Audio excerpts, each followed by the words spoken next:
be da ni am drio wneud heddiw ydy dysgu sut mae offerennau sy'n perthyn i deulu y chwydd brennau woodwind, sut maen nhw'n creu sain.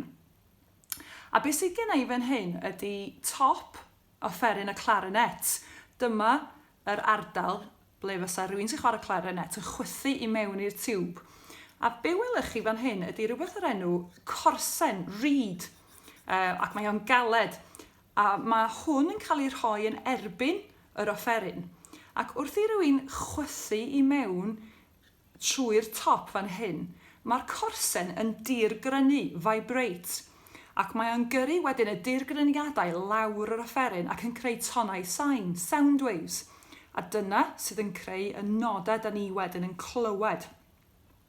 Ac os ydych chi efo mynediad at ardd neu rwle saff i nôl dafn o laswellt, mi fedrwch chi drio rhyw arbrawf bach. Os ydych chi'n gosod dafn o laswellt rhwng bodiau eich dwylo, am rai bod yn ofalus bod gennych chi chydig bach o awyr iach yn naill ochr i'r llall. Ydych chi'n gweld hynny? Ac wedyn, os ydych chi'n chwythu mewn, mi ddylse bod yna dirgryniadau yn creu tonau sain eitha effeithiol.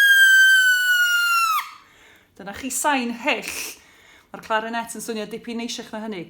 Beth am i ni edrych ar y ffliwt? Yn yr un modd, pan mae aer yn cael ei chwythu i mewn i ffliwt, mae'r aer yna'n dirgrynu yn y tiwb ac yn cynhyrchu tonau sain. A dyna sydd yn creu y nodau da ni'n clywed. Yn bwysig iawn wrth chwarae ffliwt bod y gweddusau mewn siap arbennig, yr embouchure da ni'n galw hynny. A ydych chi'n sylwi hefyd bod modd newid y dirgryniadau trwy bwyso ar yr allweddau sydd ar y ffliwt i gynhyrchu nodau gwahanol.